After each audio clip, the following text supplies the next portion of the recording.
Para los que no me conocen, ya va a ser 10 años que me gradué de abogada especializada en Derecho de la Moda por la Universidad de Fordham en Nueva York.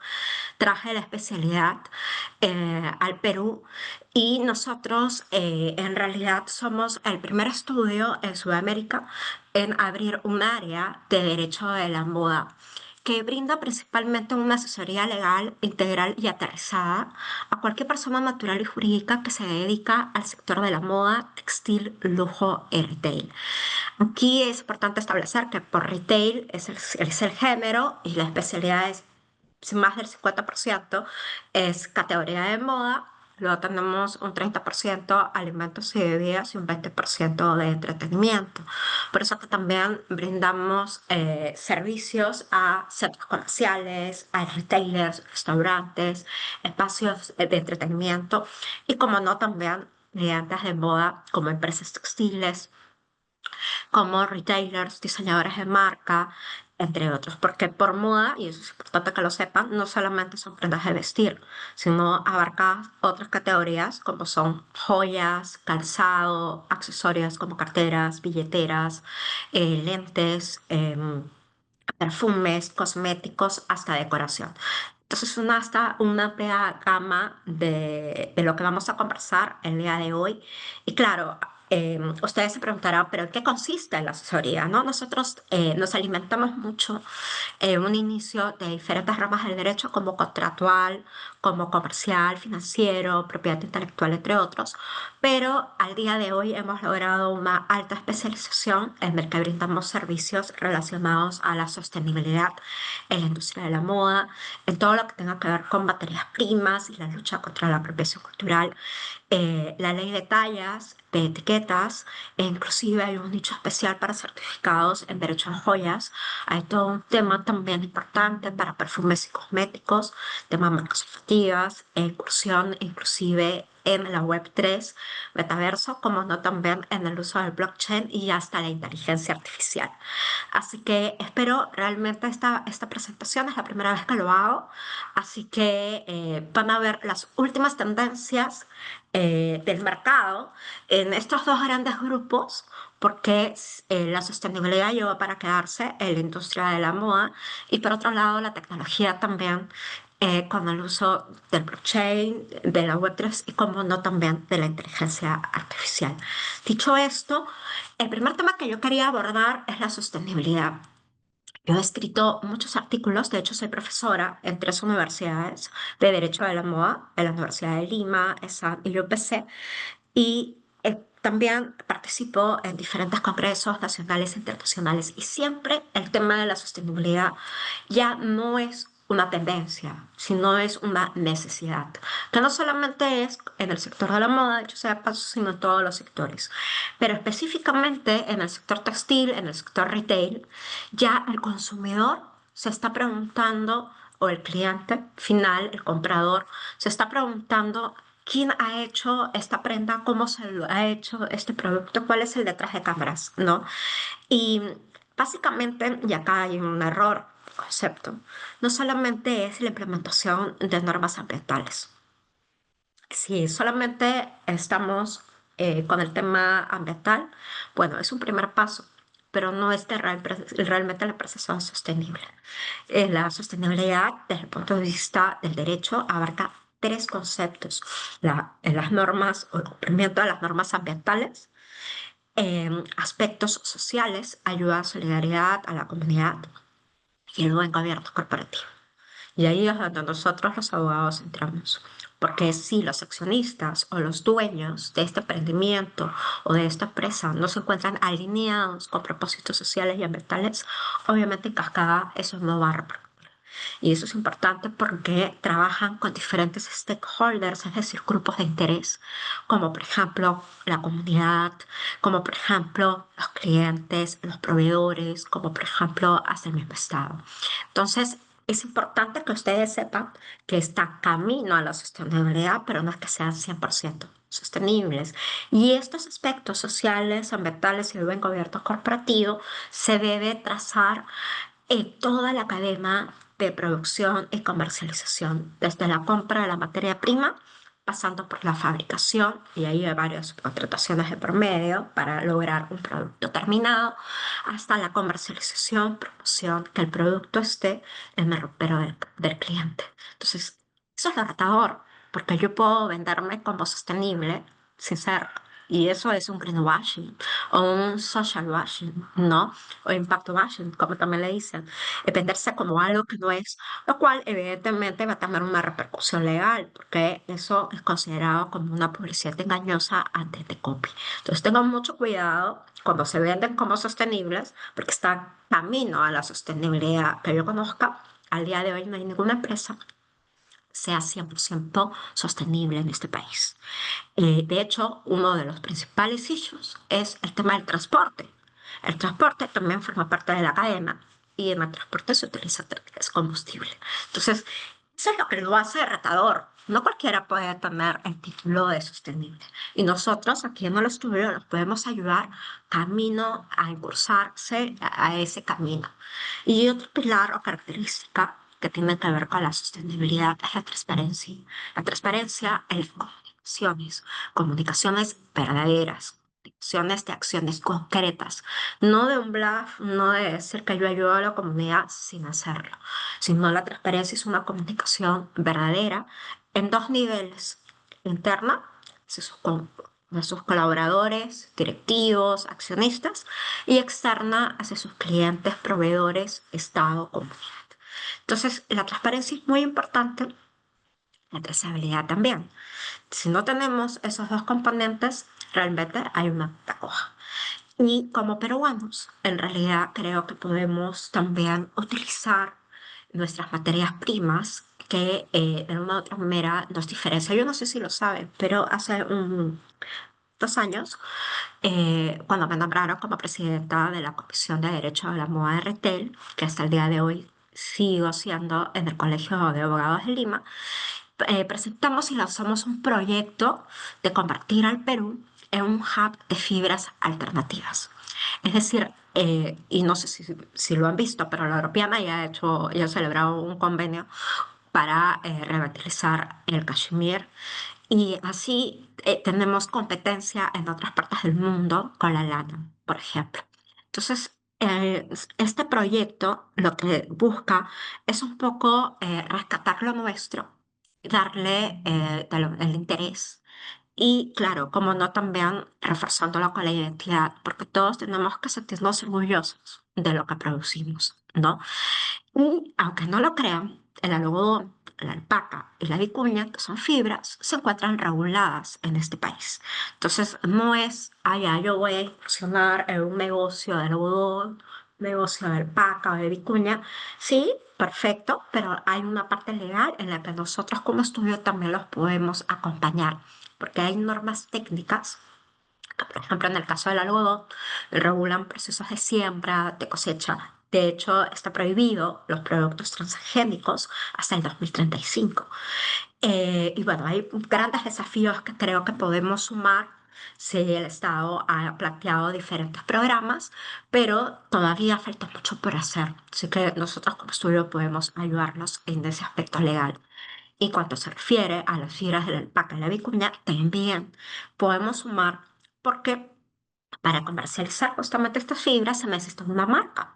Por ejemplo, tenemos la marca Perú, que está promovida por ProPerú, en el que se debe de celebrar un contrato de licencia de marca. También está la Asociación Privada Internacional Alpaca, que se encuentra en Arequipa y que tiene una marca que se llama Almarca Original Plank y Original Blend de alpaca. La blend es la mezcla de fibra de alpaca con otras fibras y la original es 100% fibra de alpaca. Entonces también los podemos ayudar en la celebración de esos contratos. Y en el caso de la vicuña, tampoco podemos comercializarla si no tenemos una marca o una autorización de marca otorgada por Serfor, que es del Estado. Tiene dos marcas, una es Vicuña Perú y la otra es Vicuña Artesanía. Entonces yo les recomiendo que antes de incursionar en eso, pues celebren este tipo de contratos. Para eso nosotros tenemos ya el expertise, que tenemos clientes que han celebrado contratos con Serfor, y para que puedan utilizar estas marcas en las etiquetas y claro, como no, en la promoción de sus catálogos. Obviamente hay obligaciones, como por ejemplo redactar informes, acreditar determinadas actividades de promoción de la vicuña, pero para eso estamos nosotros, también para poder ayudarlos y asesorarlos. Y dentro de este modelo de sostenibilidad, que es una tendencia a nivel mundial, y el Perú no es ajeno a ese fenómeno, es que también, les comento, hay un vehículo societario que si bien hay algunos clientes nuestros que ya lo tienen, considero que debería haber más clientes que se animen porque tienen ya un área establecida de responsabilidad social corporativa. Y lo que deben es un poco regularizarlo y animarse a tener como denominación social esta sigla PIC, porque es muy potente. Esta sigla, que son las sociedades de beneficio e interés colectivo, son aquellas que promueven y tienen ya interiorizados como objeto social un propósito social y un propósito ambiental.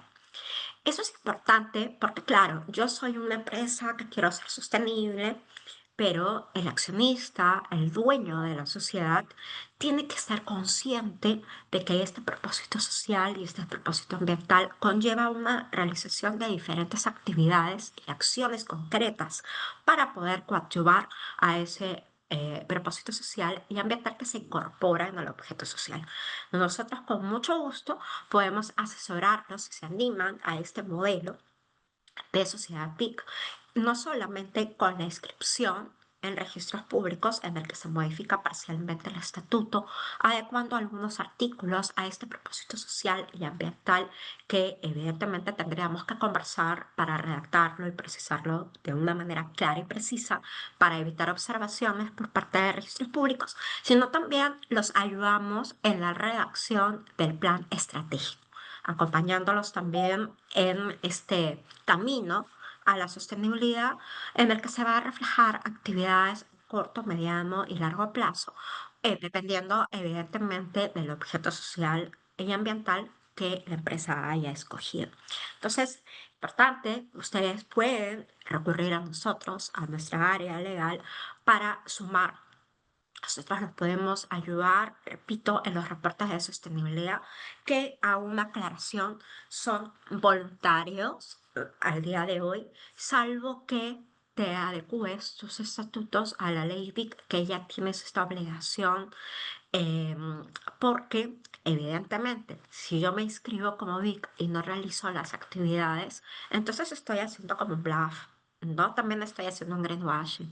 Entonces, lo que dice la norma es que además de presentar el plan estratégico, una vez al año se debe contratar a una persona especializada que verifique y valide que estas actividades incluidas en el plan estratégico sean ciertas, se hayan ejecutado y también se indique el grado de avance, lo cual me parece correcto, ¿no? Porque hay personas que de repente se quedan en el ámbito de la inscripción registral y no realizan las actividades y realmente están comunicando de una manera incorrecta al mercado. Y acuérdense que uno de los pilares justamente es la transparencia de información. Entonces, con mucho gusto nosotros los podemos ayudar brindándoles la asesoría legal, no solo en la adecuación de los estatutos a la ley BIC, sino también acompañándolos en la redacción del plan estratégico, así como también en el informe de gestión que se debe de aprobar en Junta General de Accionistas cada año. Es importante considerar que si el día de mañana también ustedes quieren modificar el plan estratégico, bueno, lo pueden hacer, pero también necesitan de una asesoría legal en el que se debe redactar la referida Junta General. Claro, y la pregunta se cae por sí misma, pero Ana Lucía, ¿por qué Cervic? ¿No? Porque ahora tengo solamente un área de responsabilidad social corporativa y estoy bien. Bueno, Cervic es una tendencia, como ya lo comenté, a nivel mundial. Italia y el Reino Unido, digamos que encabezan la lista, y en América Latina, la verdad, tenemos algunos países que ya cuentan con ella, como es Uruguay, Ecuador, Colombia. Bueno, la verdad que Colombia nos lleva años luz de ventaja, tiene más de 1.500 sociedades PIC y ellos realmente incentivan este tipo de emprendimientos sociales. En el Perú todavía somos pocos, somos 45 sociedades que se han adecuado a la ley BIC, por eso los animo realmente a adecuarse. Primero, porque mejora la imagen y la reputación de la marca y de la sociedad.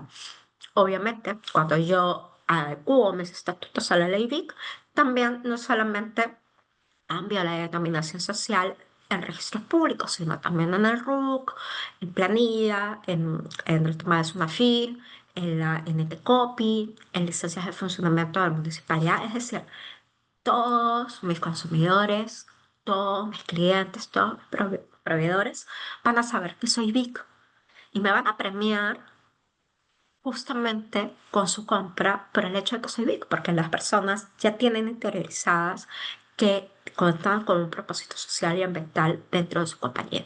Evidentemente, la importancia de la compañía o de la sociedad es que lo promocione, ¿no? Debe proporcionar, por eso que la misma norma señala que el informe de gestión se tiene que publicar en cualquier medio electrónico, como la página web de la compañía o en redes sociales, para que los clientes y en general todos los stakeholders sepan qué acciones concretas se están realizando. Y les paso el dato.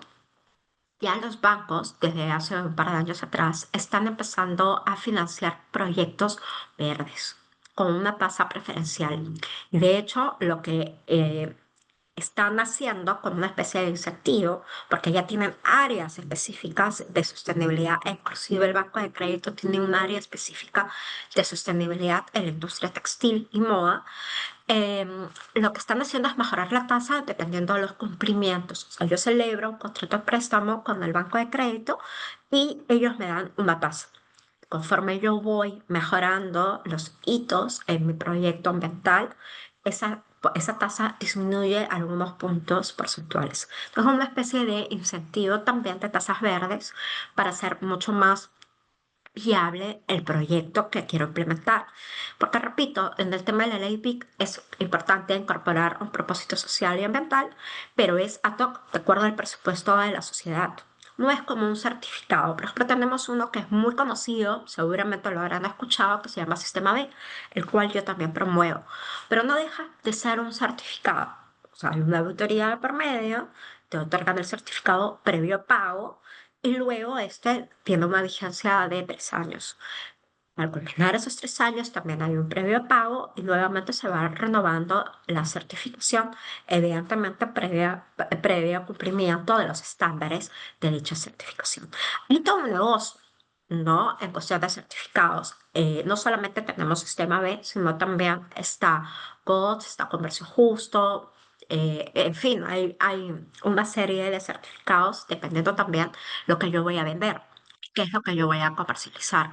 Evidentemente, mientras más certificados tenga, más poderoso se vuelve mi marca, porque sobre todo los clientes extranjeros lo valoran mucho en cuestión de compras, porque ellos lo auditan a la sociedad. Entonces asumen que si ya cuentas con ese certificado, ya esa certificación lo ha auditado por ellos. Entonces sí es importante las certificaciones y claro, la ley BIC también, porque de alguna otra manera te conecta con tu consumidor, te conecta con tu cliente y hay que decirlo, de repente la generación baby boomer o la mía, que es la generación X, no nació con ese ADN, pero las futuras generaciones, como es millennial, generación Z y alfa, sí, un niño de 4 o 3 años ya desde esa edad ya está inherente con todo lo que es eco-friendly, la ayuda, o mejor dicho, las acciones contra la contaminación ambiental, que de repente nosotros, o a mí personalmente no me lo enseñaron en el nido ni en el colegio,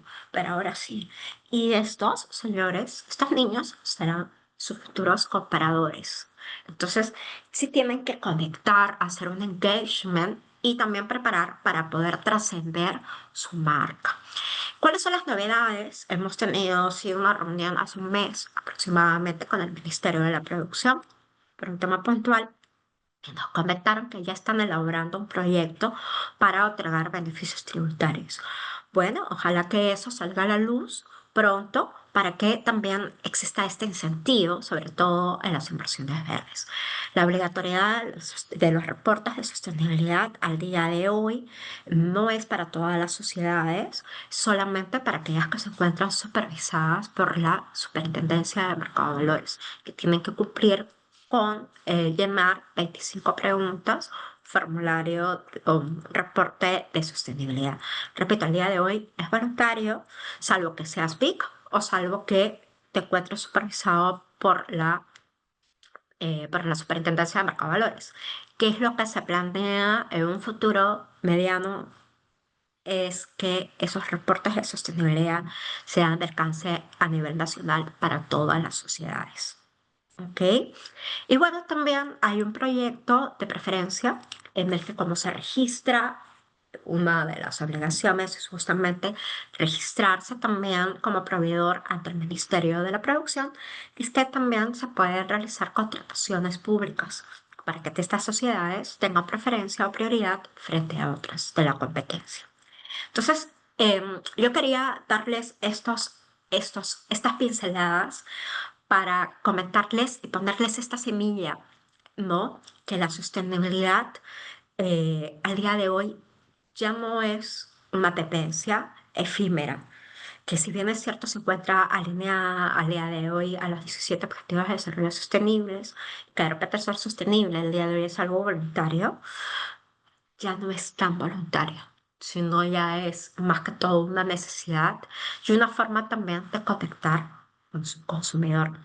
De hecho, más adelante voy a hablar sobre una noticia que realmente remeció a la industria textil y de moda en la Unión Europea el año pasado, que es la implementación de los pasaportes digitales de productos textiles, que se viene con fuerza en los próximos meses. Pero antes, quiero comentarles también sobre la Directiva Europea de debida diligencia en derechos humanos y en medios ambientales. Esta norma, claro, ustedes dirán, pero Ana Lucía, ¿por qué me explicas una norma europea si yo soy peruano? ¿No? Bueno, porque muchas empresas en este país, sobre todo las empresas textiles, exportan productos a la Unión Europea y son sus socios comerciales. Entonces, esta norma, que si bien es cierto, ha entrado en vigencia el 25 de julio del año pasado, y que señala que los países miembros de la Unión Europea tienen un plazo de 2 años para adecuarse, señala que todas las empresas que cumplen con determinados requisitos tienen que presentar un reporte de debida diligencia y por un tema justamente de transparencia, evidenciar que los socios comerciales, como las empresas peruanas, cumplan con los criterios de sostenibilidad. ¿Cuáles son estos famosos criterios?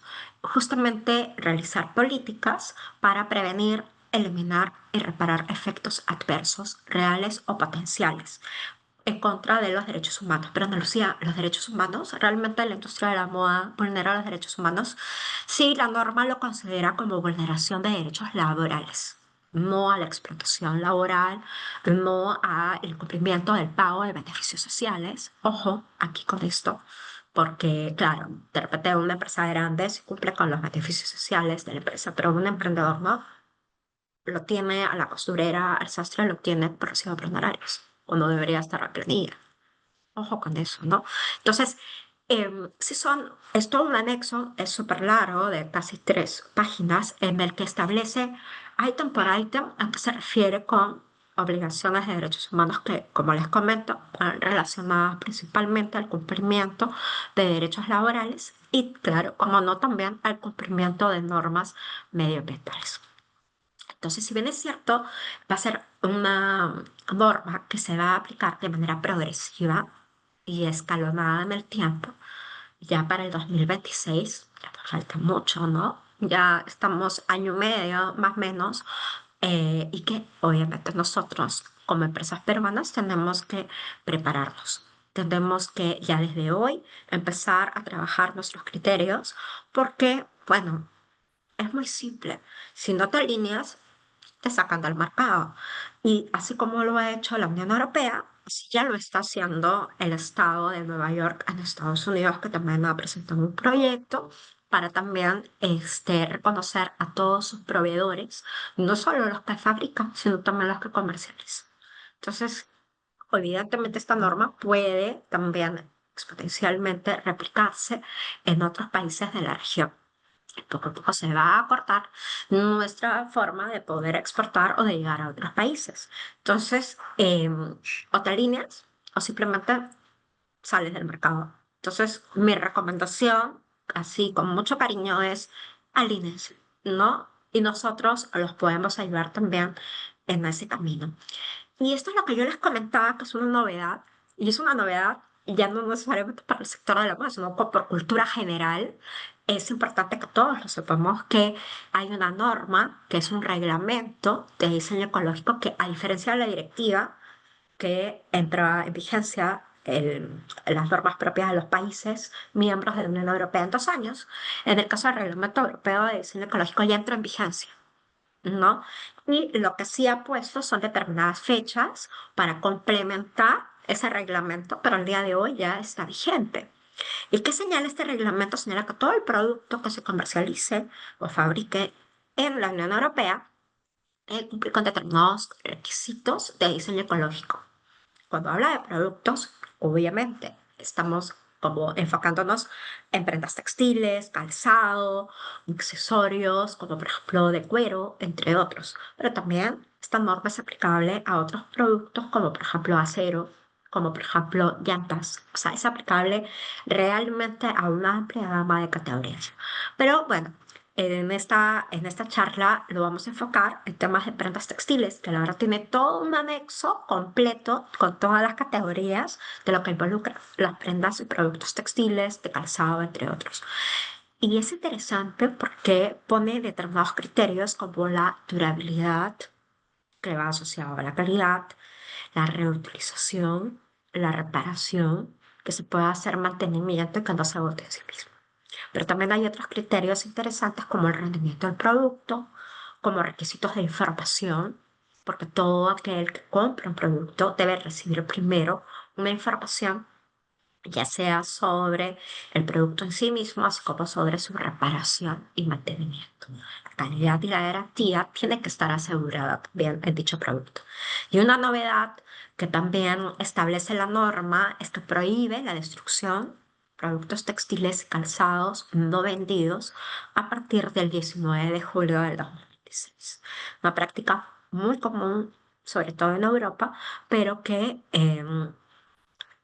ya está en desuso y si no camino a realmente evitarlo, porque si no, esta norma implica también sanciones, impone muchas sanciones, muchas multas, muchas penalidades y gruesas, por cierto, onerosas, ¿no?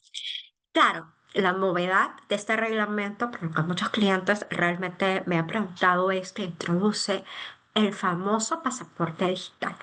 Pasaporte digital, que es una iniciativa en la que busca, evidentemente, recoger información del producto que entra a la Unión Europea. Y mira lo importante que es alinearse a los criterios de responsabilidad social corporativa, a criterios ambientales, criterios sociales, porque si queremos entrar a la Unión Europea, vamos a tener que cumplir con esos criterios. Vamos a tener que registrarlos porque se va a crear un registro. Se va a crear un registro de los productos. Por lo menos eso es lo que comenta la norma. Y este registro de los productos eh, se va, se va a encriptar a través de una blockchain.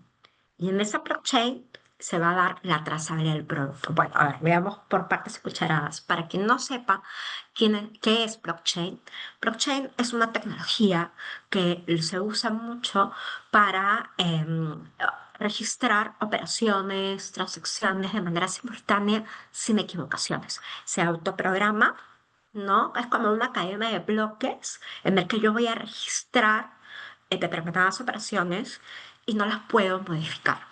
Tipo un registros públicos o un registro contable, que lo que yo pongo en el registro, eso es. Si lo quiero modificar, bueno, tengo que crear otro ciento. Algo similar es el caso de la blockchain. Y obviamente, si yo voy a incluir la información de mi producto en esa blockchain, va a estar encriptada. Y esa información se va a recabar en la autoridad de la Unión Europea cuando ingresen aduanas, ¿no? Entonces va a haber como una base central de datos del producto y obviamente si este producto no cumple con los criterios, simplemente no entra. La norma señala que se va a crear esta base el 19 hasta, o bueno, toda la información hasta el 19 de julio del 2026. En realidad, no se sabe todavía. Tenemos, como saben, trabajamos con partners internacionales, con otros estudios en otros países de la Unión Europea y sí se crea expectativa, se ha creado mucha expectativa sobre cómo se va a implementar este pasaporte digital y cómo de alguna u otra manera se va a elaborar los criterios, porque si bien es cierto la norma señala determinadas bases, no señala criterios puntuales, ¿no? Como por ejemplo para los productos textiles. Entonces ha habido un pequeño cambio en enero de anexos, pero que no son relevantes para nuestro sector.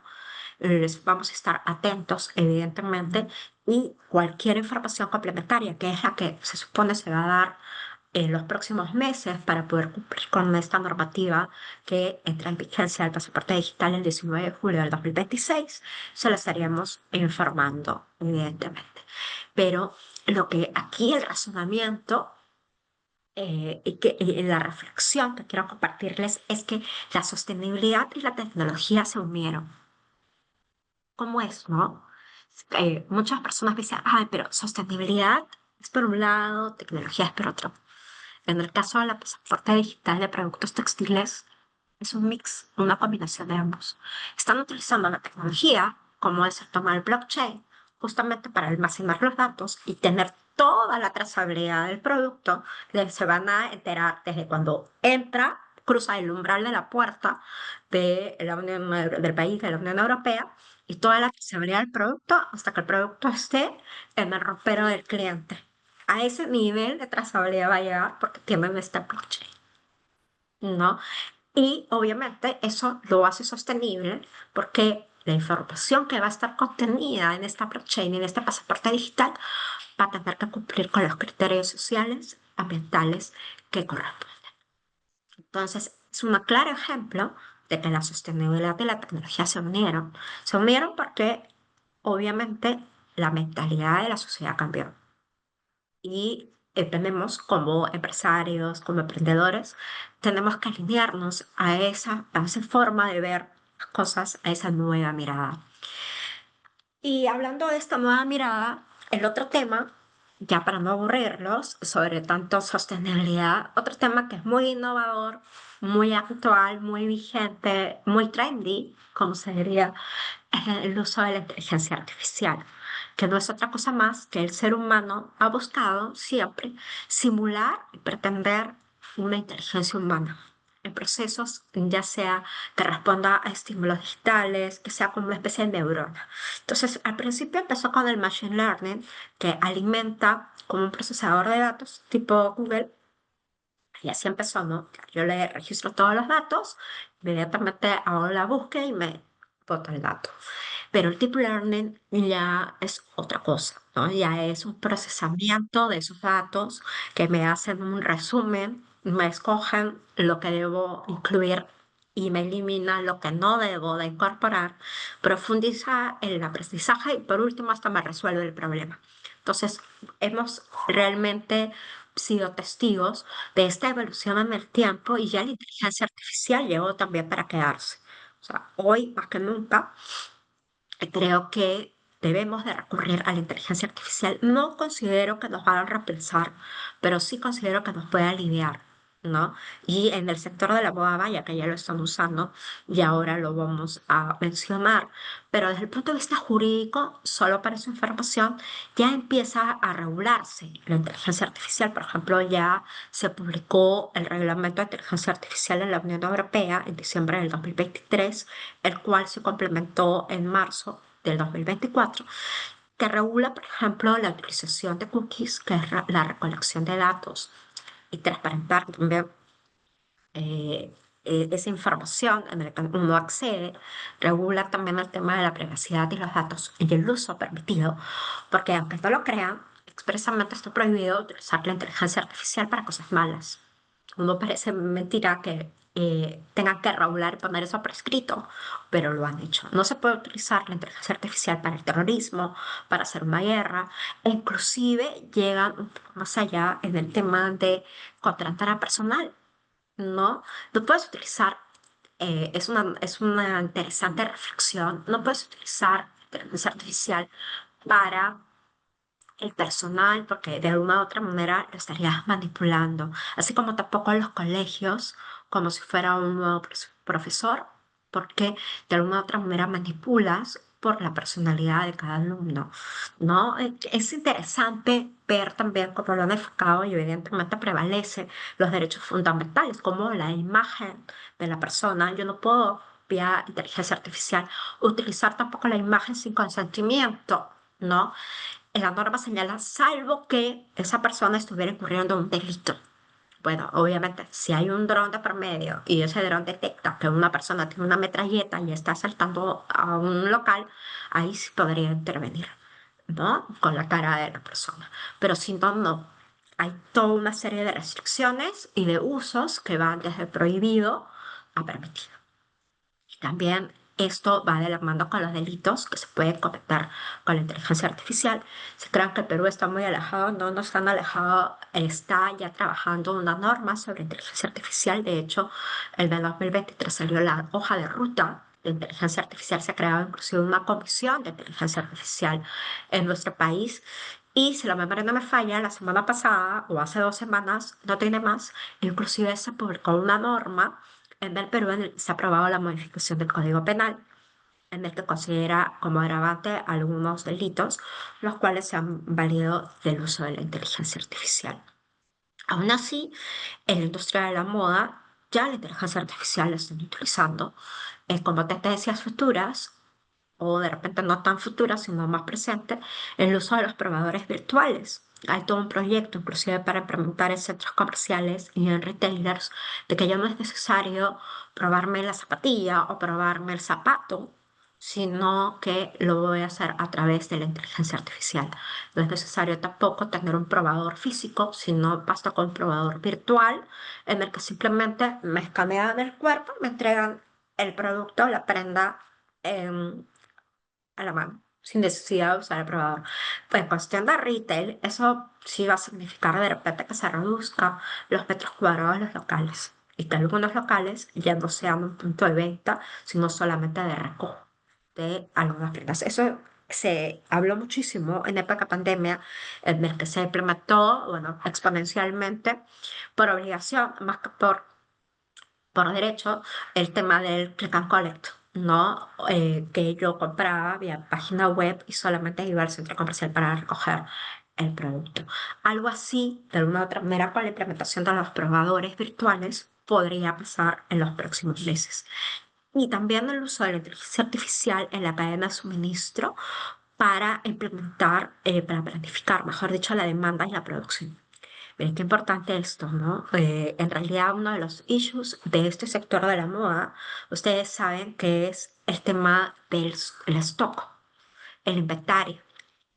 ¿Qué pasa? Y que esto de alguna otra manera va de la mano con las temporadas, porque lo que yo produzco para verano lo tengo que hacer en invierno con varios meses de anticipación y viceversa. Entonces, el uso de la inteligencia artificial a través del sistema WhatsApp un poco crea determinadas bases para planificar la producción y no sobreestoquearte, ¿no? No generar un mayor inventario. Y también en el lado de promoción, lo que acabamos de ver es Taylor, empresas textiles, pero en el lado de promoción también es importante el uso de los videojuegos. Claro, acá hay toda una consideración que ustedes dirán, pero si uso de videojuegos o uso del metaverso, bueno, acá yo les pongo que es una de las tendencias y de hecho las marcas de lujo en el mundo ya lo están haciendo. Y eso es porque conectan con su consumidor. Fíjense, el día de hoy uno de los videojuegos más populares del Perú es Fortnite. O Roblox, que son quienes lo usan normalmente niños y adolescentes. Ya las marcas están poniendo islas o están lanzando colecciones en los avatares de estos videojuegos para que ese niño, ese adolescente ya tenga el reconocimiento de la marca. Lo hacen por presencia de marca, para trascender. Entonces, el día de mañana, ese niño o adolescente es su futuro comprador. Y por lo tanto, ya cuando tenga poder adquisitivo para adquirir la marca, no le necesita saber qué es, o quién es, o cuáles son sus valores, porque ya lo sabe, porque ya creció con esa marca. Entonces, ese es el razonamiento, el detrás de cámaras de por qué muchas marcas incursionan en videojuegos, incursionan en Web3, metaverso, que de hecho, sea de paso, está un poco en stand-by, en hold ahora, pero eso seguramente en un futuro va a repotenciarse, porque la generación alfa, que son los que tienen 12, 13, 14 años, ya es una generación netamente digital. Ya no va a ser como nosotros. Y si su marca quiere trascender en el tiempo, pues tiene que ver un planeamiento para poder hacerlo. Y hay muchos contratos que se celebran. Por ejemplo, yo he tenido la oportunidad de asesorar en algunos, inclusive la Web3, Decentraland. Contratos que son de verdad súper innovadores, que no tienen una cláusula de jurisdicción porque se autogobiernan en sí mismos y que arriendan espacios en este universo paralelo en el que a la primera cuota que dejas de pagar simplemente te bloquean el acceso. Un poco más fácil o bastante más fácil en el caso de fuera un arrendamiento físico en el que se dé desalojo. Hay proyectos interesantes, por ejemplo, el Yokai Plaza implementó uno sobre el metaverso hace un par de años atrás, y así hay toda una manera de ver las cosas, las criptomonedas, los criptoactivos, los NFTs, que son los tokens no fungibles, la compra de skins, ¿no? Que son colecciones de los avatares.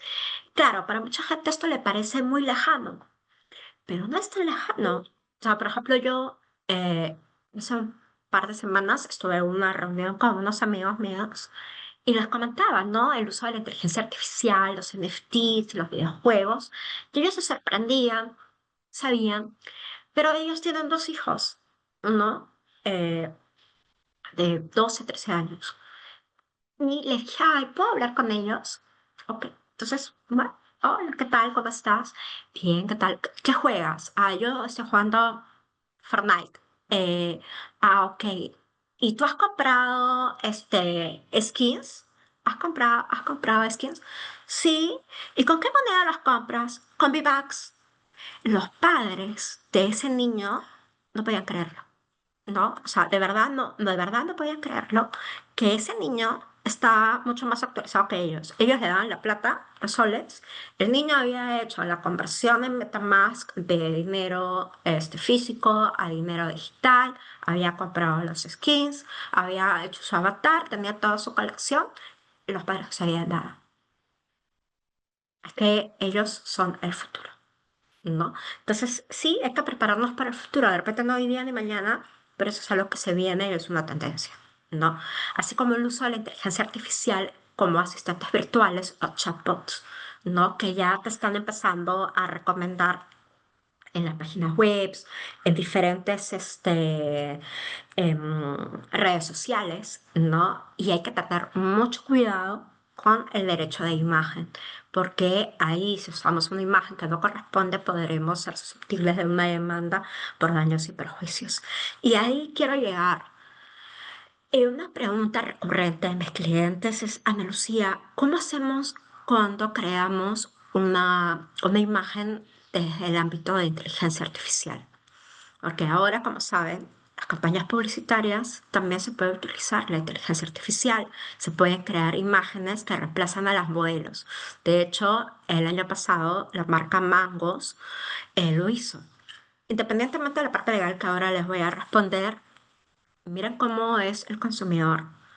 En vez de verlo como algo disruptivo, como algo innovador, como algo tecnológico, lo vio pésimo. Porque dijeron, oye, estás reemplazando a una modelo de carne y hueso en vez de usar un avatar. Entonces, creo Todavía estamos en ese proceso, ¿no? Ya hay diseñadoras de moda en el Perú que sí utilizan en sus colecciones avatares, ¿no? Anaís Yucra, que es una diseñadora peruana que ha ganado varios premios, inclusive, ella lo utiliza. De hecho, ha lanzado una colección en la plataforma coreana Zepeto, una colección para avatares. O sea, no es que estamos hablando de algo ajeno, ¿ah? Una diseñadora peruana lo está haciendo, ¿no? Y le está yendo bien. ¿No?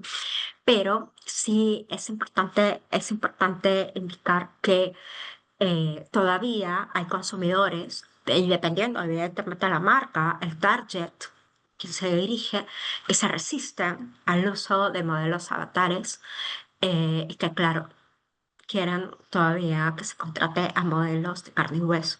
Sin embargo, todo hace prever que la tendencia es, sí, crear modelos virtuales que no existen en la realidad, sino que son digitales.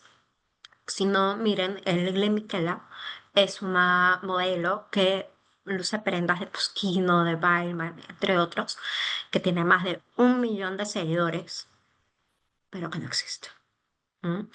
Y ahí, bueno, entramos a tallar nosotros, porque nosotros los asesoramos, no en la celebración de contratos, ya sea con estas empresas que crean estos avatares, como también, o estos personajes, ¿no? Que de alguna u otra manera se pueden lucir en diferentes pasarelas, o porque ya hay pasarelas virtuales también, por si acaso, ¿no? Pasarelas inclusive que se utilizan inteligencia artificial, y claro, como no también el tema de campañas publicitarias. Nosotros con mucho gusto los podemos asesorar. Si es que el día de mañana ustedes son una agencia de publicidad o trabajan con alguna de ellas, podemos incluir algún párrafo, alguna cláusula que señale este tema del uso de la inteligencia artificial y el disclaimer también, porque hay que tener mucho cuidado con la información que nosotros obtenemos o con las imágenes que obtenemos en ChatGPT, en Gemini, en otras herramientas como Midjourney, ¿no? Entre otros,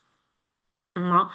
No hay una regulación específica con respecto al uso de la inteligencia artificial, pero sí debemos de poner por lo menos la fuente de dónde obtenemos esa información, ¿no? Fuente ChatGPT, ¿no? Fuente Gemini, entre otros, porque por lo menos eso nos da una posibilidad un poco mejor, una mejor posición de no poner nada. ¿Ok? Entonces, es una recomendación. Igual podemos estructurar una cláusula dentro del contrato, ya sea, repito, para realización de campañas, con las agencias de modelos, entre otras que se utilice con agencias de publicidad, perdón, temas de inteligencia artificial, para poder un poco exonerarnos y liberarnos de responsabilidad. No al 100%, pero sí exonerarnos. Ahora bien, famoso que seguramente muchos amigos de ustedes, así como los míos, utilizaron el diseño del estudio Ghibli, ¿no? Que es una imagen, obviamente, muy de moda en los años 80, 90, de un estudio japonés que realizaba personajes de anime. Bueno, yo les comento que ya lo demandó, que ya el dueño del estudio Ghibli ya demandó a la empresa que hace los filtros, ¿no? Por vulneración de derechos de autor. Evidentemente no va a demandar a mis amigos, porque claro, no va a llegar, se fue tan viral que no va a llegar a demandar a cada uno de ellos, ¿no? Pero sí al que hizo el filtro, porque obviamente replica, ¿no? El estilo protegido. Veamos qué dice el proceso, cómo continúa, pero bueno, eso está eh, todavía por determinarse. Y dentro del derecho a la moda, y con este tema termino la exposición, es el uso de la imagen, voz y nombre de las personas que se encuentran en las comunicaciones internas y externas de una compañía. Bueno, en realidad es importante mencionar que muchas personas recurren a nuestra asesoría para revisar autorizaciones de uso de imagen y o voz si es un video. Aquí la precisión es y el nombre también. Hay jurisprudencia que señala que si yo menciono el nombre, igual tengo que tener la autorización de la persona. Entonces, es derecho de uso, imagen, voz y nombre. No presentamos, por favor, el tema del nombre. Y es importante también indicar que las comunicaciones que se realizan no solamente de manera externa como campañas publicitarias, sino comunicaciones que se realizan de manera interna. Cuando yo utilizo la imagen de un colaborador, ¿no? Ya sea para alguna comunicación, un correo, ¿no? Dentro de la compañía, también es necesario que esta persona me otorgue su consentimiento. ¿De acuerdo? Entonces, todo uso de imagen, ¿no? Que en este caso, por ejemplo, como extra o como protagonista en una campaña publicitaria, necesita necesariamente de una autorización. Artículo 15 del Código Civil, ¿no? Entonces, sí, nosotros, como comprenderán, tenemos experiencia, bastante diría yo, porque vemos, por lo menos diario, absolvemos consultas que se encuentran relacionadas al derecho del uso de imagen, voz y nombre. En muchos casos se incluye esta cláusula dentro de los contratos de locación de servicios, ¿no? En otros no, en otros, si es algo para una actividad muy puntual, se realiza una carta en el que además de establecer eh, determinadas cláusulas, también se incluye aquella de protección de datos personales, porque acuérdense que la imagen y el nombre, la voz también es un dato personal. ¿Qué debe considerar este contrato o esta autorización? Primero, el plazo. ¿Es indefinido de manera perpetua o es de manera temporal solo para esta campaña, para esta actividad de la sociedad? Segundo, la contraprestación. ¿Es gratis? ¿O le voy a pagar por el uso de su imagen? Bien importante, ¿ah? Porque si yo le pago por el uso de su imagen por el plazo de un año y vence el contrato y la imagen sigue permaneciendo en el tiempo, ahí yo he visto casos de que te demandan por el uso indebido de la imagen. Y adivinen qué, ganan. Entonces tengan mucho cuidado si realizan ese tipo de actividades con el vencimiento del contrato y con el uso posteriori de la imagen, porque puede haber una susceptible demanda. Evidentemente, para evitar la demanda, lo que hicimos fue celebrar un contrato, perdón, una transacción extrajudicial de por medio, pero bueno. Digamos, evitemos, ¿no? Asesoría preventiva, evitemos esos inconvenientes, tengamos claro si es que vamos a poner un plazo determinado que no podemos utilizar la imagen sino después. Y esto va de la mano también con la exclusividad, ¿no? O sea, hay modelos que de verdad viven de esto. Y la exclusividad, aunque no lo crean, paga y paga muy bien, sobre todo cuando estamos relacionándonos a un rubro. No podemos, o que este modelo no puede trabajar para el rubro de la competencia. Otro tema bien importante es el alcance territorial. Muchas personas dicen, bueno, el uso es territorio Perú. Falso. Además de Perú, tienen que poner a nivel mundial. ¿Por qué? Porque ya existen las redes sociales. Si lo van a subir en una red social o en una página web, ya eso puede visualizarlo un consumidor, un cliente, una persona de Australia, China, Islandia, Italia, Bolivia, ¿no? Entonces, alcance mundial, ¿no? Salvo que me digas, no, ¿sabes qué, Ana Lucía? El medio no va a ser red social ni página web, sino va a ser solo un medio por escrito, ¿no? Como un folleto, un catálogo que solamente tiene alcance nacional. Bueno, ahí tiene todo el sentido, ¿no? Que sea nacional. Pero es importante que sepan entonces el alcance territorial que va a depender, evidentemente, del medio. Hay personas, modelos, influencers que cobran por medio, por si acaso. No, obviamente es mucho más caro el de las redes sociales, porque bueno, si estás en el tema, en el mundo del Internet, tienes un mayor alcance, ¿no? Porque es a nivel global. Entonces, va a depender también de la persona, ¿no? Si es una persona famosa, no, cuántos seguidores tiene. Hay muchas consideraciones con respecto a ese tema por el precio, pero acuérdense de mí, siempre establecer los medios por escrito expresamente para evitar cualquier contingencia futura. Y una clausulita que diga que cuando se vence el contrato, la empresa, la marca no va a borrar el contenido en la red social.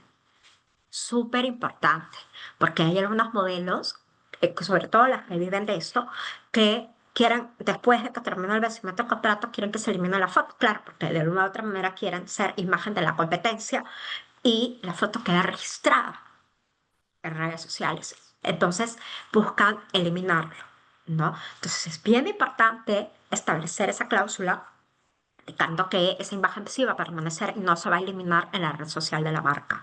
Y otra cláusula importante también es el tema de los comentarios negativos de la marca. En la vida real, yo que bueno, interactúo con modelos, influencers, con personas relacionadas a la moda, en la vida real son bien ligeras al hablar y muchas veces hablan mal de la marca.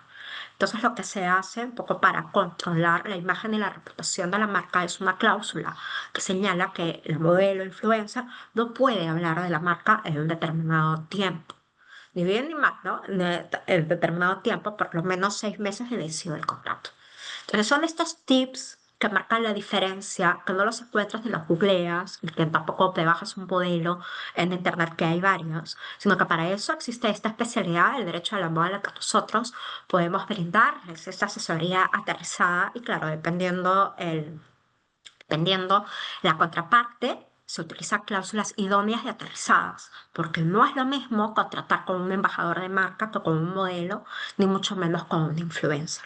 Son tres tipos de contratos de locación de servicios, pero que cada uno tiene cláusulas diferentes. Por ejemplo, yo cuando contrato a un embajador de marca, lo contrato por los valores que representa la marca, por quién es como persona, cuál es su prestigio, cuál es su reputación. No me importa si tiene seguidores, si tiene red social, no tiene red social, no me interesa. Sino el embajador de marca es aquel que representa la marca, el que va a asistir a los eventos, a los desfiles, el que va a ser el vocero, el que si el día de mañana quieran hacer una entrevista, esa persona va a brindar la entrevista. Y esa persona que es embajadora de marca va a tener que incluir en el contrato de locación de servicios una cláusula moral. Quiere decir que ante cualquier comportamiento indebido, escándalo de por medio, la marca va a poder resolver el contrato. Eso es súper importante establecerlo en los contratos de embajadores de marca. A diferencia de los contratos de modelo, que yo contrato a esta persona para que realice un desfile, para que luzca la ropa para una campaña publicitaria, un catálogo, un comercial. Ahí lo más importante es la cláusula de cesión de derechos de imagen, ¿no? Uno es la cláusula de imagen, la autorización de la modelo, y la otra es el fotógrafo. El fotógrafo es el autor de la foto. Por lo tanto, en el contrato con el fotógrafo también tengo que incluir una cláusula de cesión de derechos patrimoniales, porque él va a seguir siendo el autor de la foto, pero voy a tener que incluir esa cláusula de cesión de derechos patrimoniales. Y aquí hay modalidades de contratos de influencer también. ¿Quién o qué es un influencer? Un influencer es una persona que tiene una cierta cantidad de seguidores en una red social. Entonces, yo la contrato, es una persona que me va a brindar un servicio. Y ese servicio consiste, primero, en que hable bien de mi marca a través de un post, a través de un reel, a través de un unboxing. ¿No? Por eso que se le considera como una persona que va a promocionar mi marca, ¿no? Es un contrato especial que también tiene una regulación publicitaria, que solo ven con mi amigo Alex Sosa. Y desde el punto de vista de derecho a la imagen, es súper importante contar con una cláusula de imagen, porque ese post, ese reel se va a repostear. ¿En dónde? En la red social de la marca. Entonces, por eso es importante, necesario incluir una cláusula en este contrato de locación de servicios con influencer de uso de imagen, voz y nombre. ¿Ok? Y dicho sea de paso, ya hay dos modalidades, o hasta tres diría. Uno que se llama los genuine influencer, que son los que se van a mantener en el tiempo, que son los que realmente conectan con los seguidores, que son genuinos, son auténticos. El otro grupo son los chiqui influencers, que son los niños y adolescentes que quien tiene que firmar los contratos o las autorizaciones son los padres o el tutor o representante del niño, porque es menor de edad.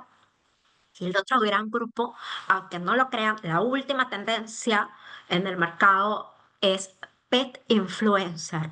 Si no habían escuchado hablar de eso, pues acá lo están escuchando. Las mascotas o pet influencer es lo último que está dando la hora en la industria de la moda. Eh, es rentable. Es rentable, es más, inclusive ya hay marcas de lujo como Louis Vuitton que tiene toda una colección especial para vestir a los perros, ¿no? Y a los gatos. Entonces es un nuevo nicho de mercado, ¿ok? Es más, hay muchísima gente que ama a sus animales. Y claro, también hay todo un negocio por medio de alimentos animales, de accesorios de los animales. Y em, me llegó hace poco una consulta justamente porque habían utilizado la imagen de un perrito para una película. Entonces, claro, la pregunta es, un perro no es una persona. Por lo tanto, artículo 15 del Código Civil, bueno, no es sujeto de derecho. Entonces, ¿qué es? Es objeto de derecho. Es propiedad, es bien de una persona física.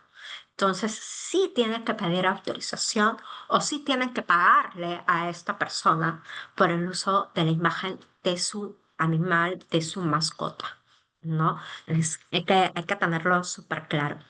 Y bueno, solo a manera de repaso, en los contratos de influencer hay que establecer no solamente cuántos posts, cuántos videos, cuánto voy a asistir a desfiles o eventos, sino obligaciones específicas como por ejemplo que el influencer reporte de una manera periódica cuántos clics, cuántas visualizaciones tiene el post, porque en función a eso ustedes van a ver si es rentable o no contratarlo. Tener esta cláusula de cesión de uso de imagen, de cesión de derechos no patrimoniales en el caso de la fotografía, el plazo, la exclusividad, los cumplimientos de determinados niveles, ¿no? En cuestión de publicaciones, entre otros, ¿no? Y lo que está así, la última tendencia es que ya no se contrata con los influencers, ahora se contrata con las agencias de influencers, ¿no? Ah, pero así como hay agencia de modelos, ahora hay agencia de influencer, en el que ya se contrata directamente con ellos, pero la verdad aquí es importante de alguna u otra manera vincular, porque la autorización de uso de imagen y voz la debe otorgar la persona natural, que en este caso es el influencer. Por eso que nosotros, en la medida de lo posible, siempre hacemos participar en este contrato con la agencia, hacemos participar a los influencers para que nos otorguen la autorización o la agencia tiene la obligación por contrato de hacerlo, de replicarlo, ¿no? Es decir, de que este influencer sí otorgue la autorización correspondiente. ¿Qué pasa si el influencer habla mal de la marca, se mete en un escándalo? Más allá de la resolución del contrato, nosotros recomendamos establecer penalidades porque es una forma de desincentivar una conducta, ¿no? Establecer entregables específicos, establecer fechas o periodos delimitados, porque los influencers hoy ya no son como hace 5 o 6 años improvisados, hoy ya se han profesionalizado, ¿no? Y claro, como todo en la vida, hay influencer e influencer, ¿no? Entonces, dependiendo la calidad de influencer, se tendrá que incorporar determinadas cláusulas que protejan a la empresa, que protejan a la marca. Bueno, yo quisiera agradecerles por su tiempo, espero no haberlos aburrido. A mí personalmente creo que la moda, esta industria, no es una no es algo superfluo, no es algo que yo creo que hay como un prejuicio en este país de que la moda es algo superficial. Pero cuando realmente ya hace casi 10 años que me gradué de abogada especializada en Derecho de la Moda, me di cuenta que esta industria, el sector textil, moda, lujo y retail, tiene sus propios problemas, problemas legales, sus propias características, que no lo tienen otras industrias, y que realmente todos, de alguna u otra manera, estamos involucrados en este sector, porque la moda no solamente es lo que nosotros vemos, ¿no? O vestimos, sino, como dice Coco Chanel, está en el cielo, en la calle, y tiene que ver un poco con las ideas, con la evolución de la sociedad, con la forma en que vivimos y con lo que está pasando en la actualidad y en el futuro. Así que espero realmente que esta exposición haya sido de su agrado. Cualquier consulta, pregunta, me la puede formular ahora, o si no, a través de mi correo electrónico a fason@munislaw.com. Y también me pueden seguir en Instagram como Ana Lucía Fason o en LinkedIn como Ana Lucía Fason Joseph. Muchas gracias por su atención. No sé si hay alguna pregunta. Sí, Anilú, si ves en la parte inferior de preguntas y respuestas, tenemos tres preguntas. Ok, perfecto. A ver, vamos a responderlas y agradecerles también a ustedes por su paciencia. Veamos, Antonella Sinicio. Hola Antonella, ¿cómo estás? Un gusto conocerte. Doctora, buenos días. En nuestro país, más allá de la modificación que se ha realizado el Código Penal, donde el uso de inteligencia es un agravante, ¿de qué manera se podría proteger los diseños, patrones, bocetos de artistas peruanos, modistas y estudiantes de diseño frente a la inteligencia artificial? ¿Quién cree que debe haber esto? Indecopy, el Ministerio de Cultura, considera prudente modificar el Código del Consumidor añadiendo incisos sobre la inteligencia artificial. Bueno, definitivamente estamos en un proceso. Quien debe, obviamente, de supervisar este proceso es Indecopy, ¿no? Ellos son esta entidad en el Perú, es aquella que realiza toda la supervisión y el control necesario para la propiedad intelectual. De hecho, yo formo parte en la Comisión de Derecho de la Moda de ACIPI como secretaria, que es la Asociación Interamericana de Propiedad Intelectual. Y el año pasado se dedicó todo el seminario y toda la conferencia al uso de la inteligencia artificial. Si es un agravante, lo que se puede hacer es registrar este diseño, esta tela, ¿no? Como derechos de autor, como obra artística en Indecopy, siempre y cuando tengas, evidentemente, innovación, distintividad, son determinados criterios, ¿no? Que se puede usar para inscribirlos en Indecopy.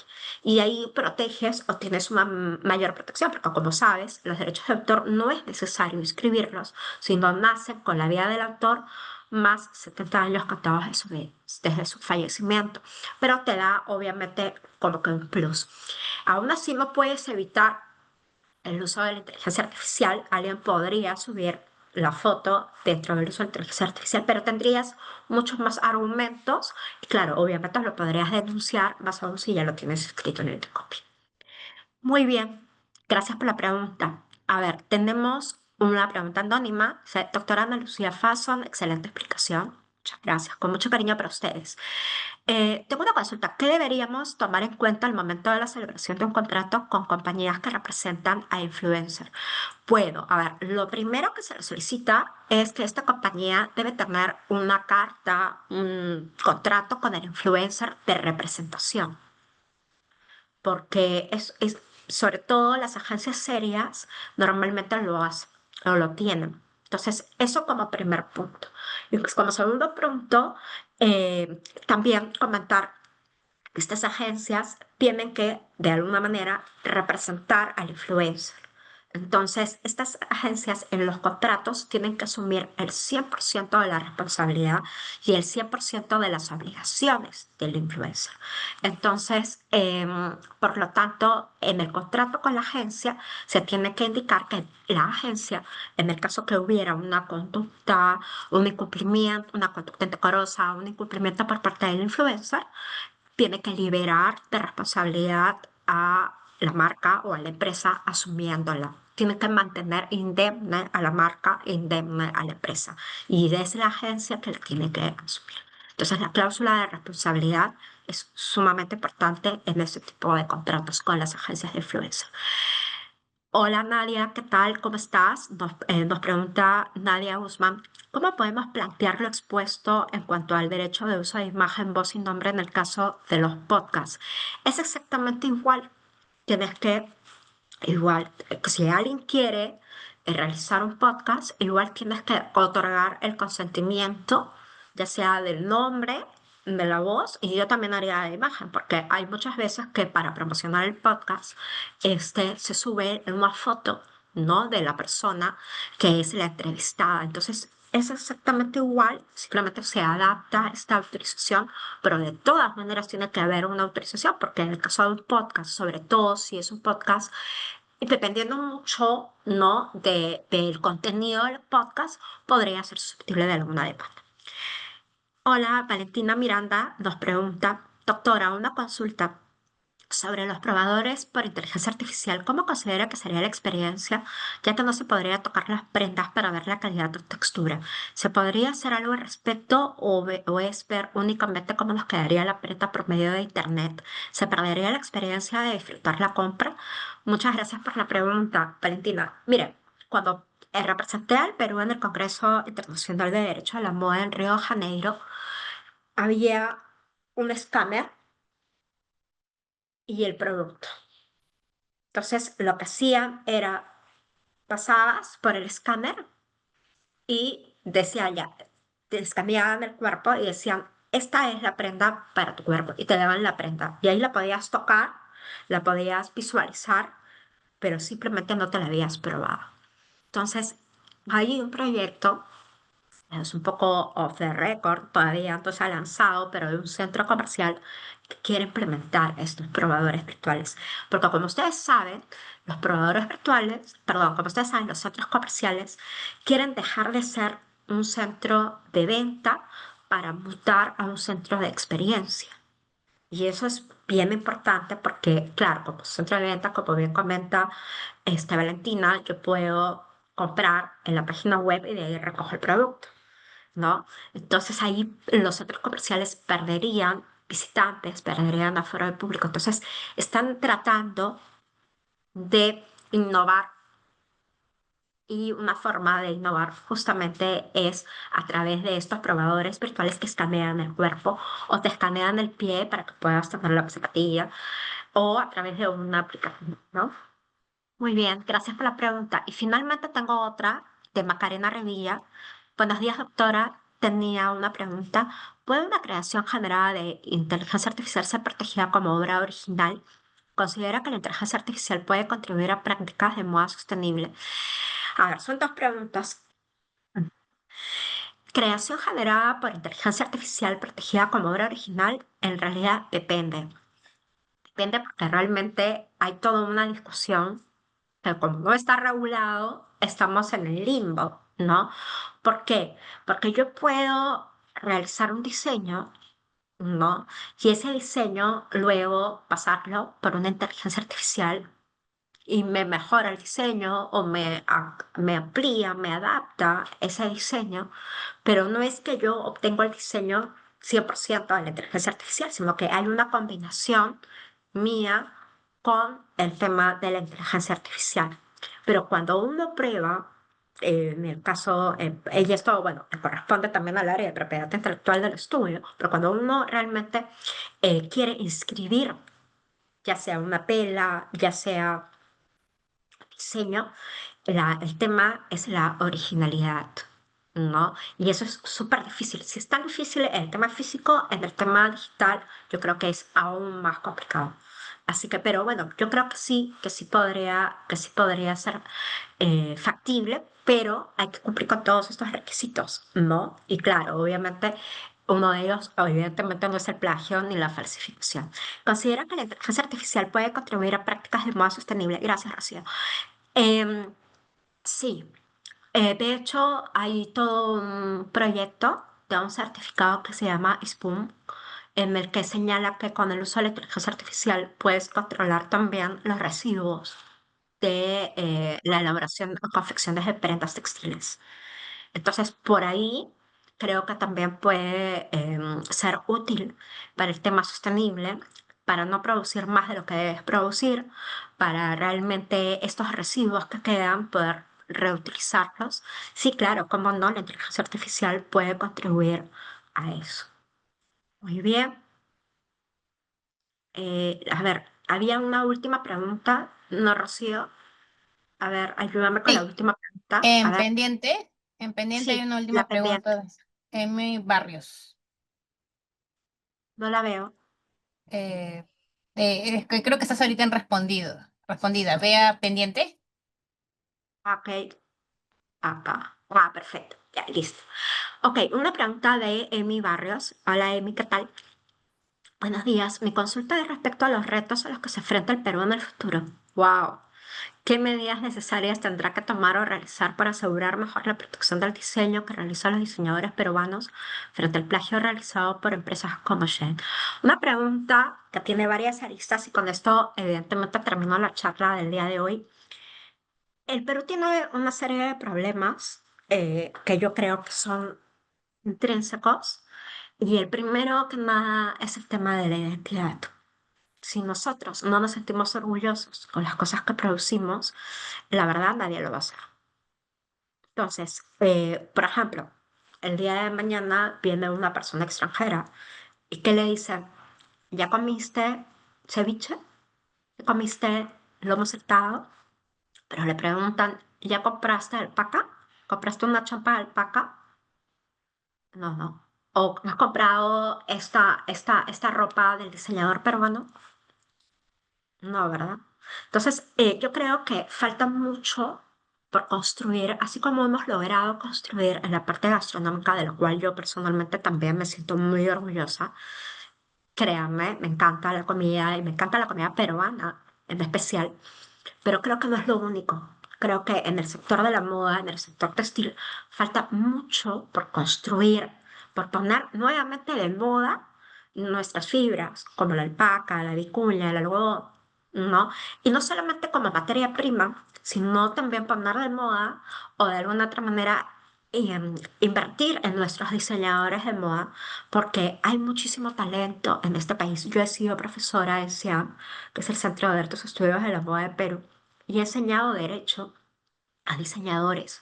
Y si vieran la cantidad de talento que puede encontrar, pero que no tienen el capital necesario, deberíamos ahí, de verdad, tratar de seguir el ejemplo de nuestro buen amigo de Colombia, de nuestro país amigo de Colombia, que ellos tienen la economía naranja, que es una norma que promueve e incentiva a todas las industrias creativas. Por ejemplo, desde la Constitución de la sociedad les otorga cero impuesto a la renta durante el primer año, les otorgan financiamientos específicos a este sector para que puedan apalancarse, para que puedan surgir, para que puedan, porque claro, cuando uno recién empieza, en realidad es muy difícil, ¿no? Porque no hay ese capital de trabajo. Entonces, yo creo que eso también es importante que nuestras autoridades otorguen un financiamiento no solamente a las grandes empresas, sino también a las pequeñas y medianas, ¿no? Que se preocupen también por Gamarra. Gamarra es un símbolo de emprendimiento en nuestro país, que les otorguen de repente beneficios tributarios o incentivos para que se puedan formalizar. Y la formalización no solamente es el hecho de constituir una sociedad o de pagar mis impuestos, sino también de inscribir mi marca, como no, como dice a mí, de que no se falsifique, porque la verdad, y hay que decirlo, algunas, pero no todas, algunas empresas efectivamente realizan este plagio o estas falsificaciones y justo pagan por pecadores, porque yo, por ejemplo, veo que Gamarra es un símbolo de emprendimiento y de calidad de producto que no lo tienen en otro sitio. Podríamos explotarlo y que lo más que podríamos explotar es que no solamente es Gamarra, sino las marcas que están en Gamarra, ¿no? Deberíamos incentivar también a esas marcas que surjan de Gamarra. Ejemplos varios, ¿no? Tenemos Topitop, es una marca que surgió de Gamarra, que el día de hoy es considerada como una de las 5 primeras empresas textiles exportadoras del país. También tenemos el diseñador Jorge Salinas con la marca Emporium Salinas, que ha desfilado hace poco en Milán, también ha tenido un corner en Macy's en Canadá. Ejemplos hay, pero promoción, falta más punche. Y claro, eso depende también de nuestras autoridades. Pero Perú sí está haciendo un buen trabajo, pero creo que no es suficiente. Leí hace poco que le habían cortado inclusive el presupuesto y que eso iba a alterar también el turismo de nuestro país.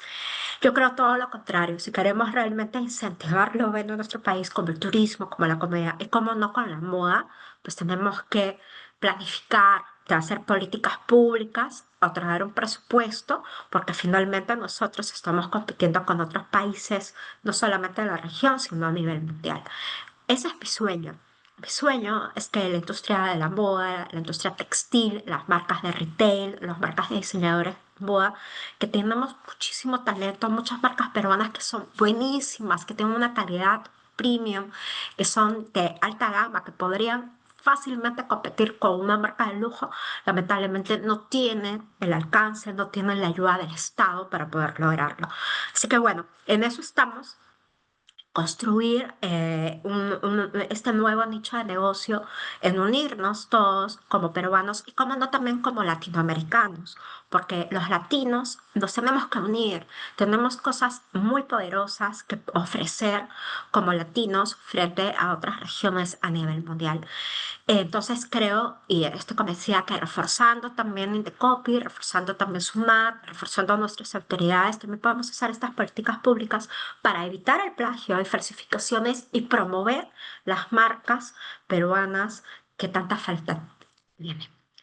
Muy bien, ya no tengo más preguntas. Espero realmente que este webinar haya sido de su agrado y si necesitan de alguna asesoría legal en temas de sostenibilidad en la moda, en tema de los contratos entre embajadores de marca, influencer, modelos, uso de inteligencia artificial y demás, no se olviden de recurrir a nosotros. Mi correo electrónico es afason@monislo.com. Que tengan un lindo día. Cuídense mucho y hasta otra oportunidad. Gracias. Chao.